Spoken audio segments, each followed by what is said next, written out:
On behalf of Astromatrix, my name is Marcel, and I'm here today again to speak to you about the major transits that are going to be happening for 2022. And so obviously it's a big year, there's a lot happening, but I've condensed what I feel are the most important transits to be aware of during 2022 that will impact you in a larger way.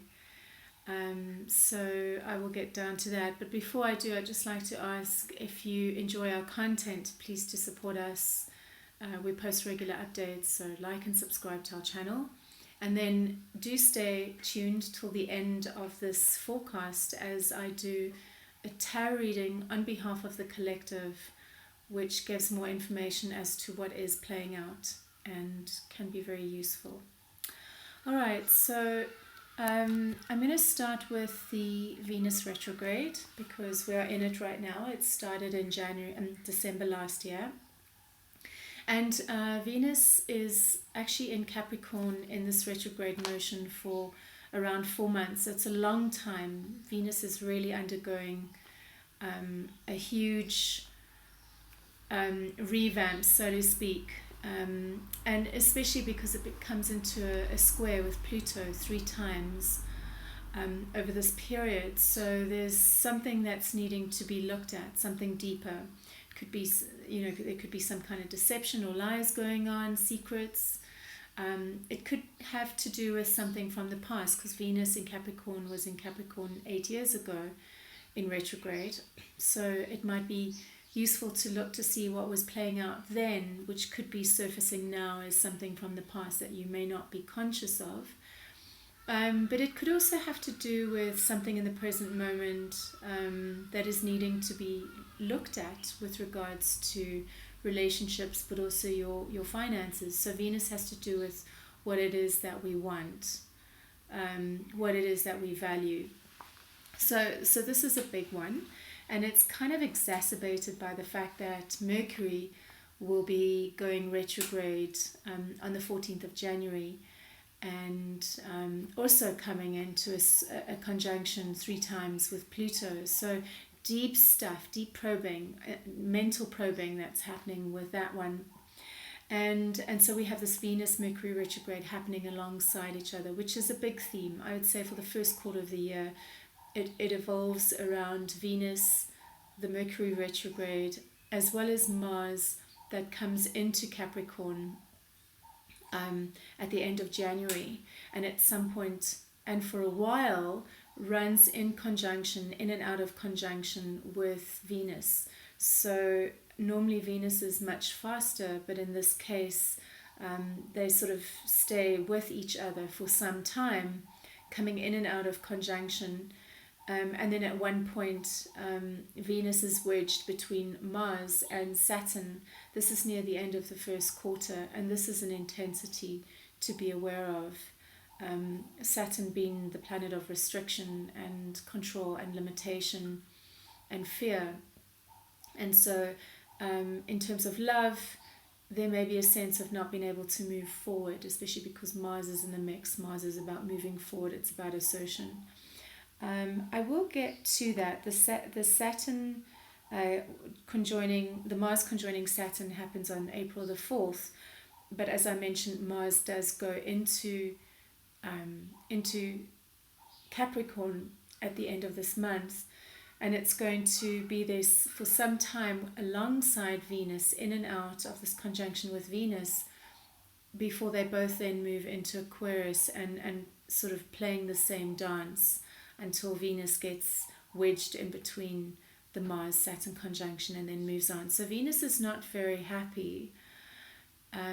She's not very happy until around April sometime. So if there are challenges happening in your relationship, this may be a period of purging or releasing this first quarter.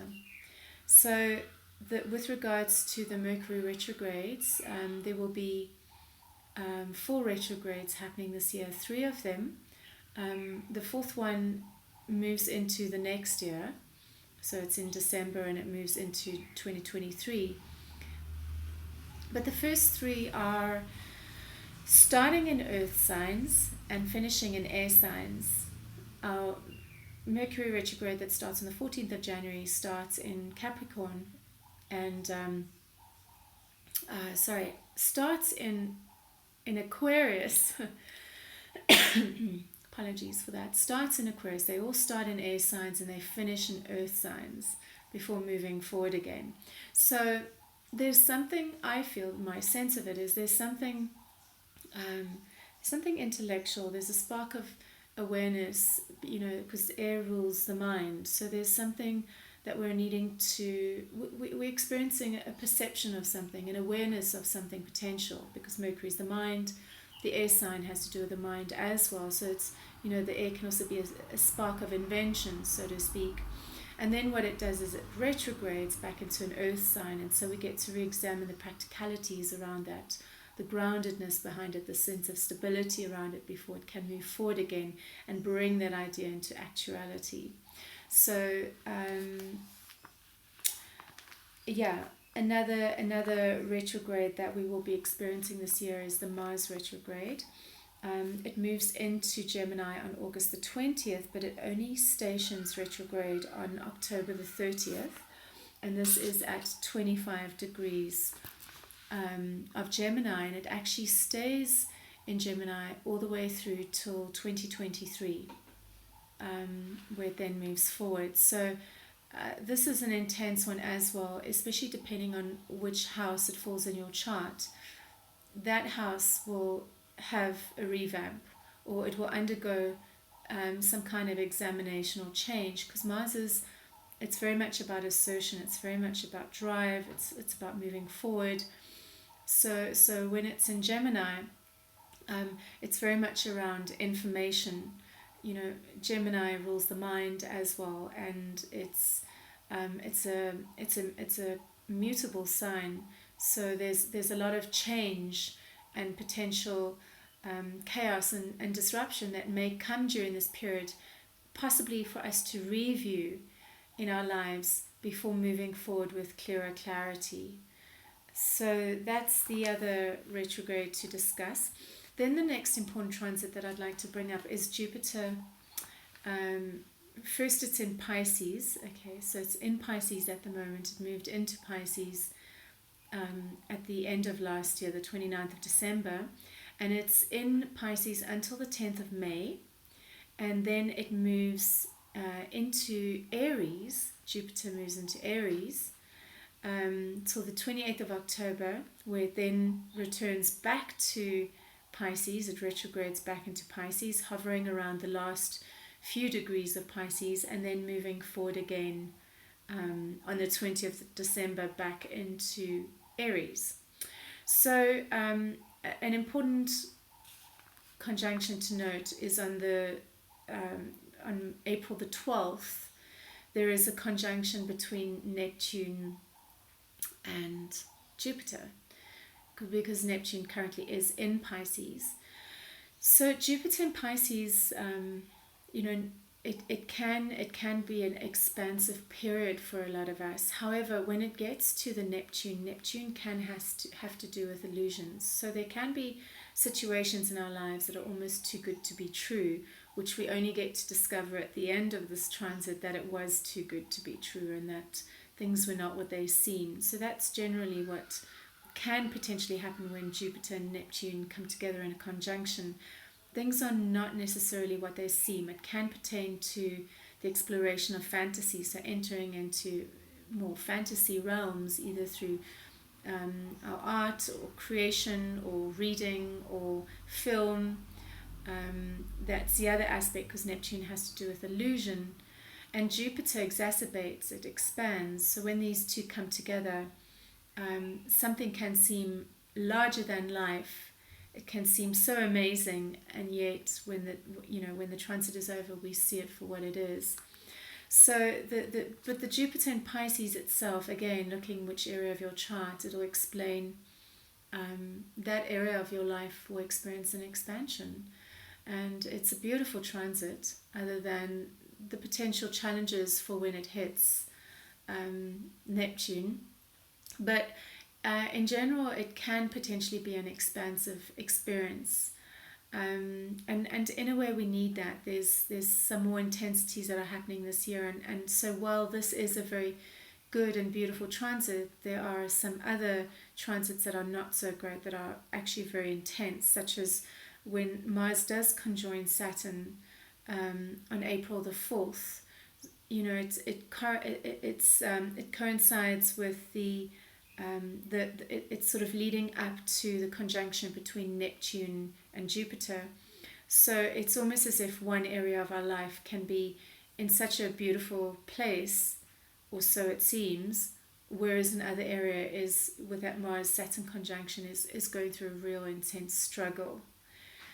Mars is, like I said, it wants to move forward, and when it comes into contact with Saturn, it creates restriction, and it stirs up fear, and it creates limitation, and it's kind of hovering around there for a few days. So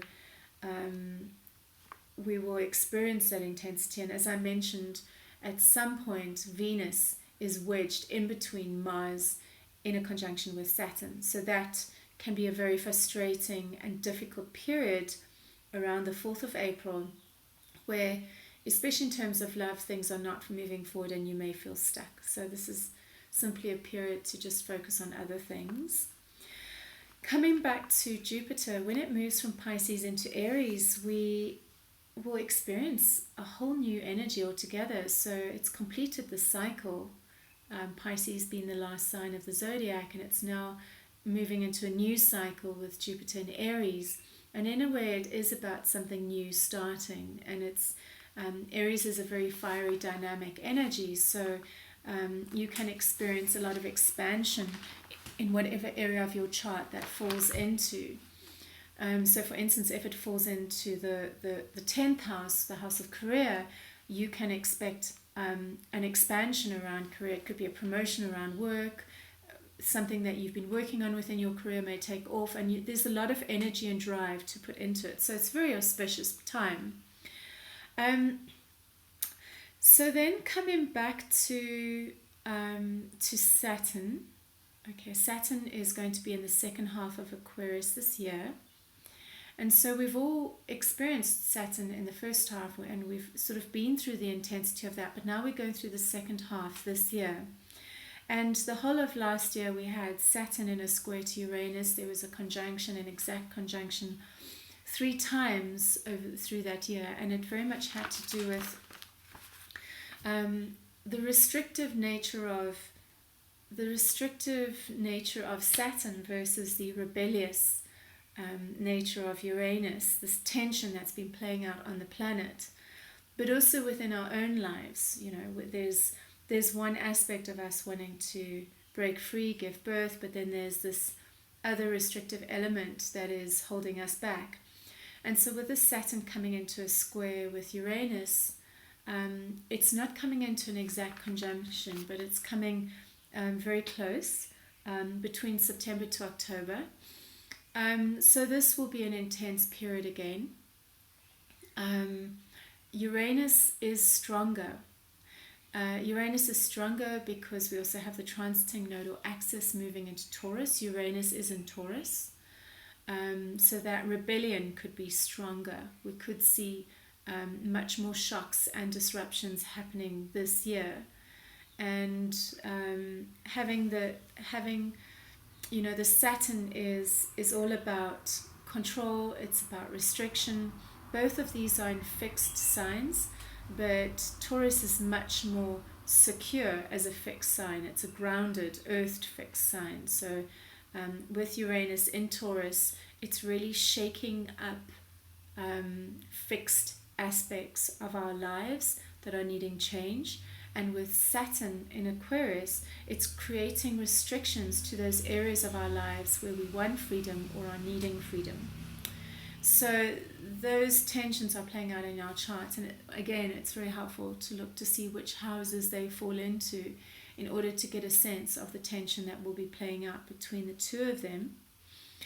And then I mentioned the transiting nodal axis, and we've had it in Sagittarius and Gemini the last 2 years, and it's now moving into Taurus and Scorpio. And so I have also created a video on that under the Astromatrix portal on YouTube, which you can search for, and it goes much more into detail as to what this transit is about. And it's quite a profound transit that covers the whole year, because it's very much starting to explore what our values are.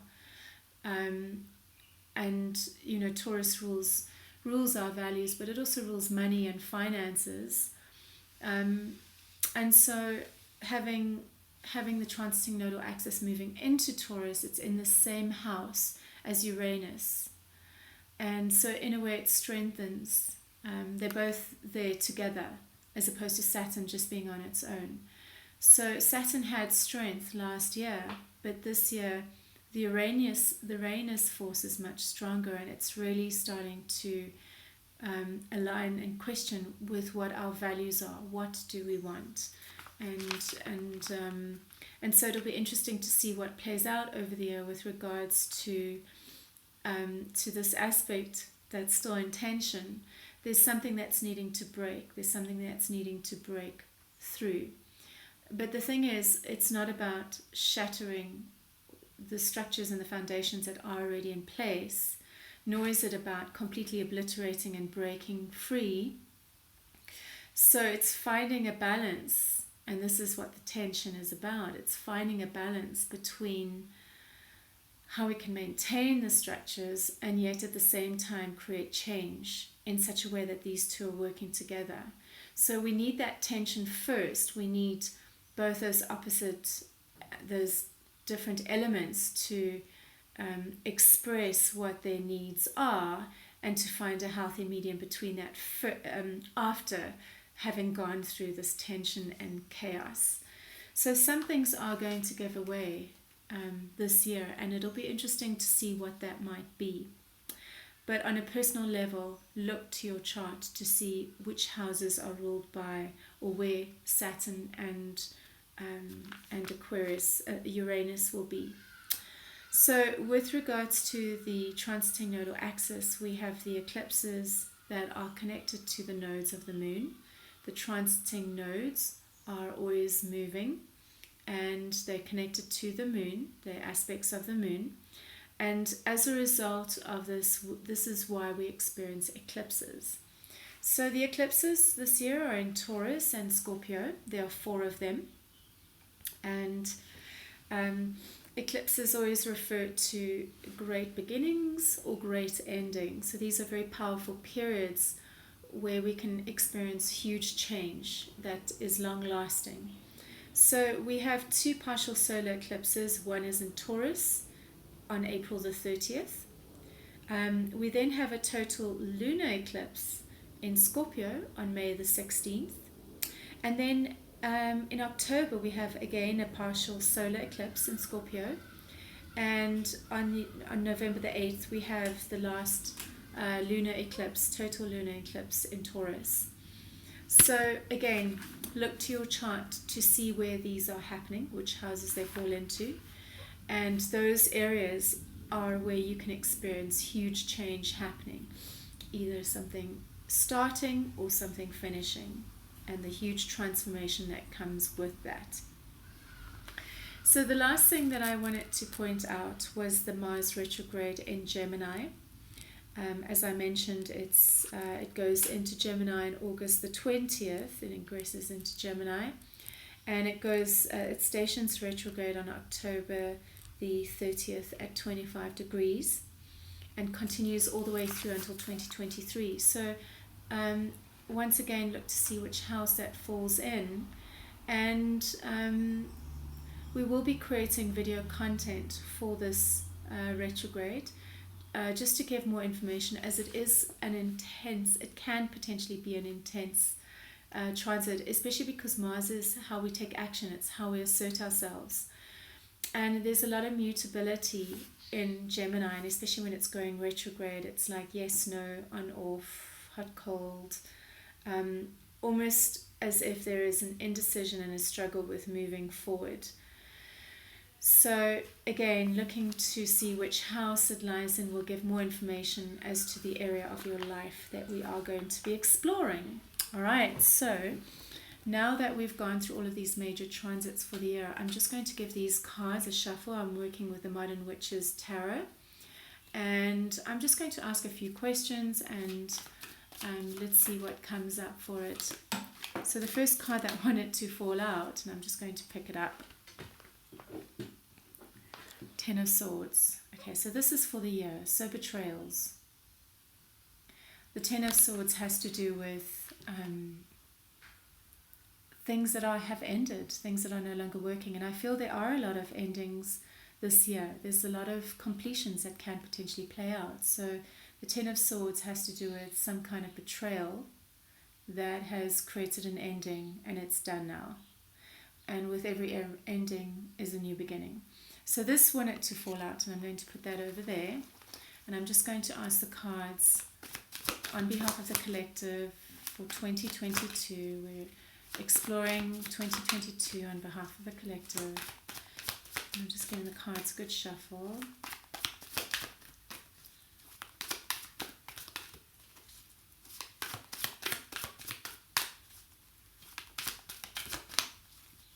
Okay. All right, so the first question I'm asking is, what is the theme of this reading on behalf of the collective for 2022? Okay, we have the Strength card. Looking within, finding your inner strength.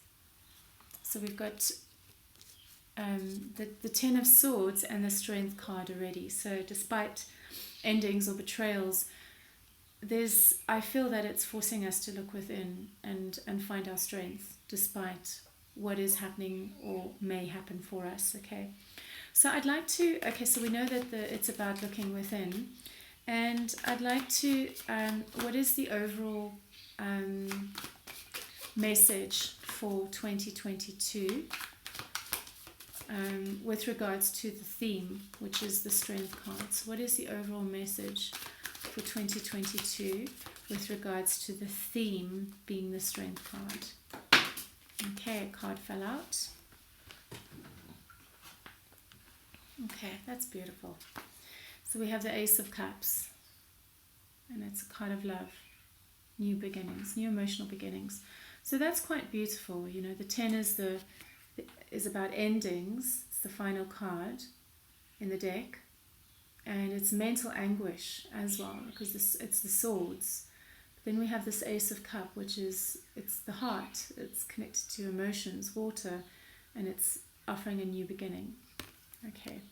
So with regards to this looking within, the more we can allow ourselves to go in and really meet whatever it is that's coming up, whatever it is that's ending, whatever it is that's not working, the more we can bring our full awareness to this, the more we have the potential to open ourselves up to profound change, which brings new emotional beginnings and potential happiness. Okay, so what challenges are we to be mindful of during 2022? What challenges are we to be mindful of during 2022? What challenges are we to be mindful of during 2022?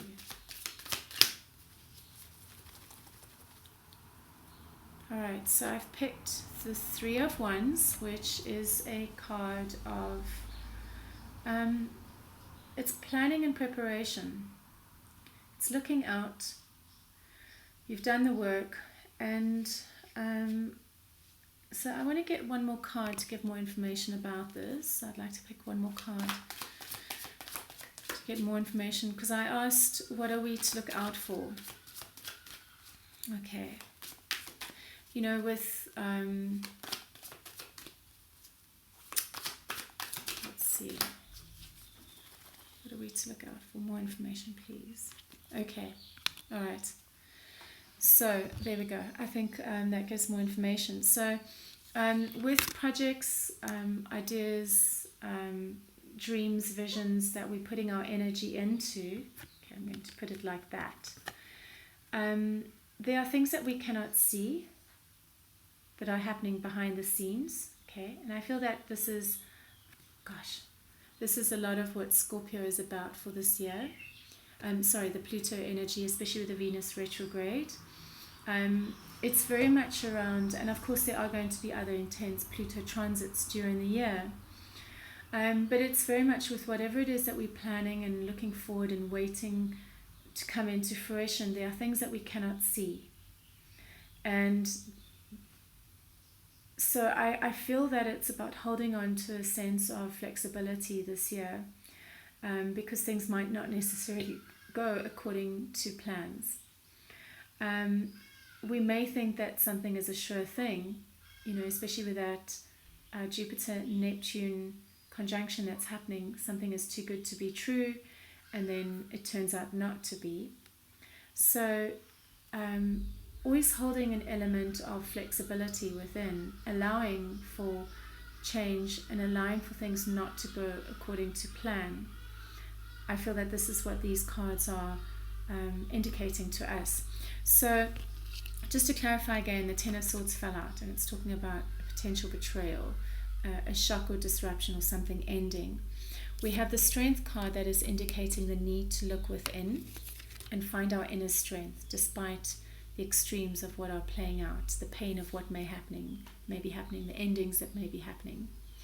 And with that comes new beginnings, emotional beginnings, love, new opportunity. It's a very beautiful, auspicious card, and I feel that this says a lot about where this year is taking us. It's taking us into dark places, intense places, into shadow, in order for us to find our strength, in order to release that which no longer serves us, so that we can come to a more aligned, higher aspect of our emotional frequency and body.